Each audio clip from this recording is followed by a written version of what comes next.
How come the French don't count calories? Simply because it's not how we're meant to eat.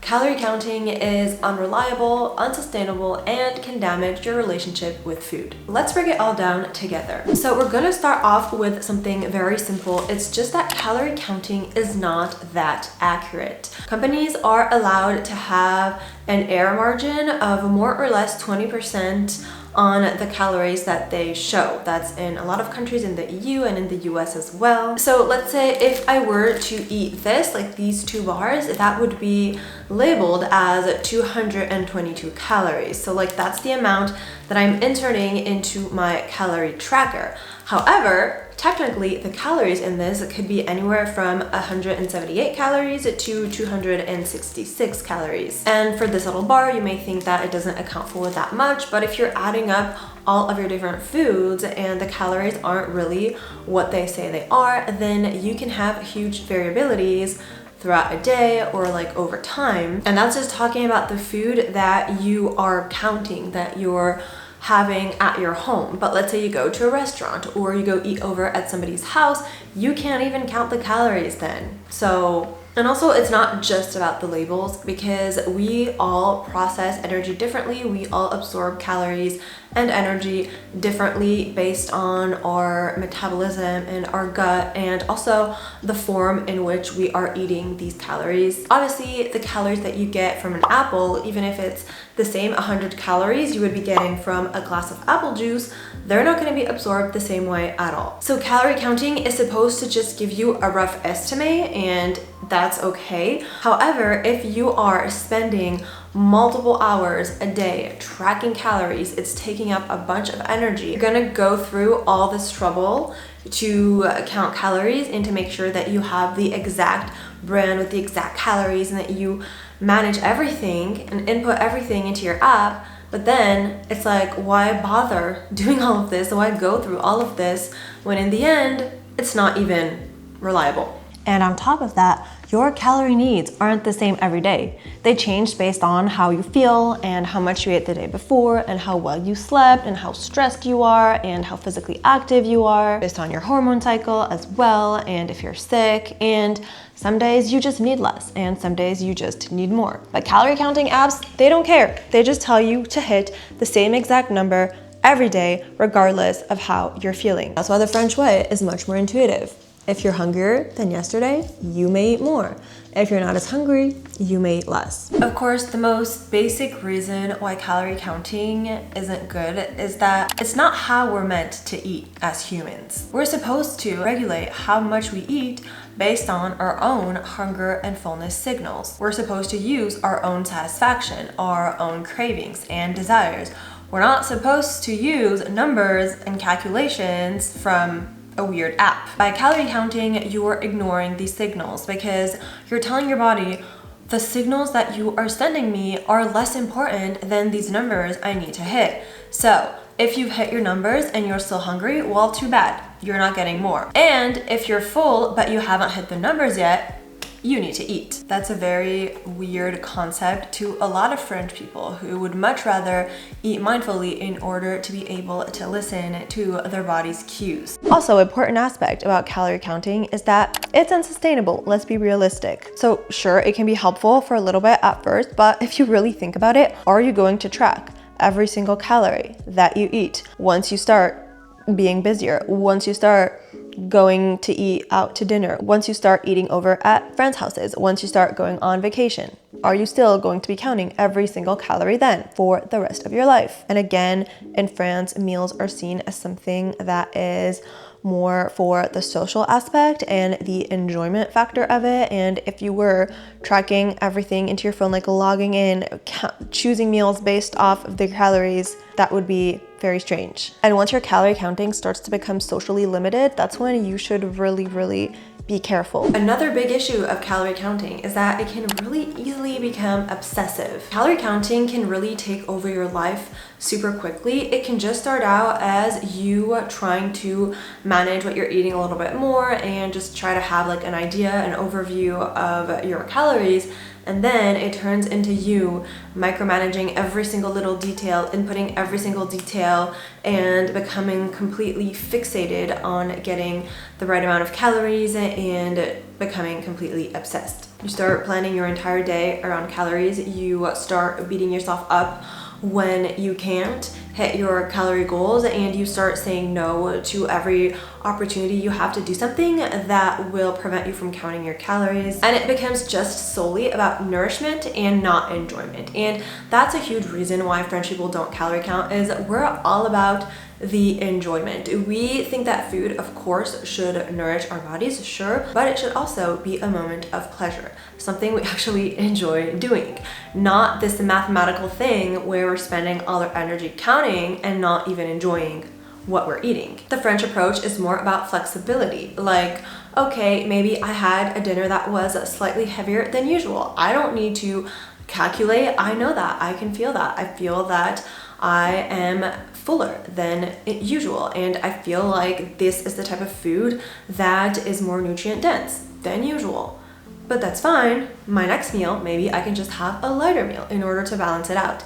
That's this kind of natural approach that really puts listening to your body at the center and also leaves room for enjoyment. And another huge issue with calorie counting is that it damages your relationship with food. Calorie counting also really tends to promote fear around foods, because you start to label foods as good or bad based on how many calories they are, and you can start avoiding high calorie foods even if they are healthy, because they are not going to fit within your calorie goals. Let's say you're always used to having some avocado with your salad, you love it, it's satiating, it's healthy, and then you start realizing that this avocado is the same amount of calories as if you were to have a few teaspoons of Nutella.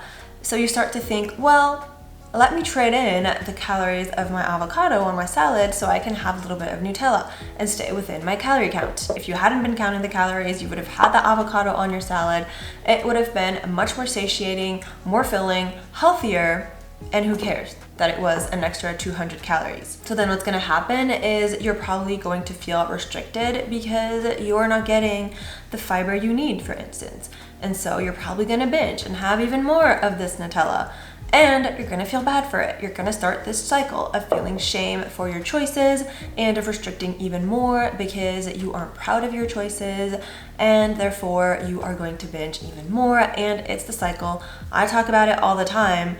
And if you start calorie counting, it really pushes you towards it. The thing about French people is that they have a healthier relationship with food, where they're not obsessed about food or about calorie counting, and when they listen to their bodies telling them, let's have some avocado, they have it. Let's have this croissant, they have it. Let's have this pastry, they have it. Let's have a salad for dinner, they have it. There's no judgment, no guilt, no shame, and therefore no spiraling, no binging. Calorie counting also just disregards the quality of the food. Like if we take this sweet potato, for instance, it is 500 grams, so that makes it about 430 calories. If you remember, this is about 220 calories, and you would need to eat therefore almost 2 of these, so like 4 bars, in order to get the same amount of calories as this. That would be equal in terms of calories. However, I think we can all agree that that would not be equal in terms of nutrients that you are providing your body, and also not equal in terms of satiety. You can eat this, you can eat 430 calories of this, and you're gonna feel satiated for a while. Now, you can eat 430 calories of this and be hungry within 30 minutes. Even if the calories are the same. And French people really understand it. That's why they don't have a lot of processed snacks, and they rather have whole foods, because they understand that the calories are going to be, even if they're similar, it's going to be very different in terms of quality. And that's why, again, the calories in versus calories out is just oversimplified a lot. And the problem when you focus only on numbers is that you are going to start to make choices that aren't really going to support your body in the best way. Let's say you get to the end of the day and you have like 200, 300 extra calories that you want to eat. And if you're just looking at it from a calorie-based standpoint, then you can eat 300 calories of chocolate, and it's going to be the same as if you're eating a huge fruit salad, 300 calories of fruit salad. However, one is going to be more beneficial to you than the other. And here we're taking examples where calories are similar, but let's say you have a choice between a homemade pastry that you made with your own ingredients from scratch, and it's about, let's say, 200 calories. And then you have something that you buy at the store that is sugar-free, fat-free, reduced gluten, whatever, and it's only like 50 calories, but it's very, very processed, has a bunch of additives, and is probably not very filling. Of course, you can eat that, eat fewer calories, but the food won't be as satisfying and won't bring you as many benefits that a food that you made from scratch. So that's why it's really important not to base yourself off of solely calories. And again, that's a huge thing in the French approach. They want to prioritize whole foods, whole pastries, whatever. The calories don't really matter. What matters is the balance. Of course, you're not going to be eating pastries every single day, but when you do eat them, you can make them full fat. It's fine. I am going to talk about a few instances where calorie counting can be helpful. Let's say, first of all, that you have no idea about portions, about serving sizes. You don't know where to start, and you just want to get like an idea of about how much you should be eating.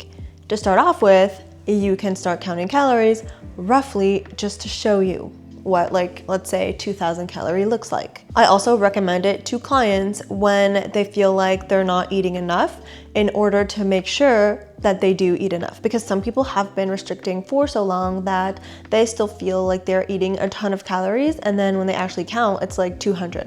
It's not enough. So that would be a case where I would actually recommend it, so that you can physically see what it looks like and make sure that you are actually getting to that point and beyond. But it kind of goes with the first one if you don't really have a notion. So it's either you eat too much, you eat too little. You can try that. Another reason, of course, would be if it is medically required or if your job requires it, then by all means, I have nothing to say. You can count your calories. But ideally, all of this should be a temporary situation. It should just be something to kind of help you get into the flow of things, that kind of help you see what certain calories look like in certain serving sizes, and that way you can then stop counting once your brain kind of has a better understanding of what things are supposed to look like. So now you might be wondering, well, if calorie counting isn't the answer, what is? So first of all, you can watch the video I made on why it's easier to stay thin in France. You can check it out right here or in the description. That will give you a lot of info on the way that French people eat and they can stay thin without counting calories. Because the truth is, it's all about learning to build healthy, balanced meals, and about learning to be in tune with your own hunger and fullness cues, and creating portion sizes that are adapted to that. And that's where my next video will be helpful as well, because I'm going to make a whole video on finding the right portion sizes. So watch out for that. That's it for this video. Thank you so much for watching. If you enjoyed it, don't forget to like it, subscribe, and see you on my next one. Bye.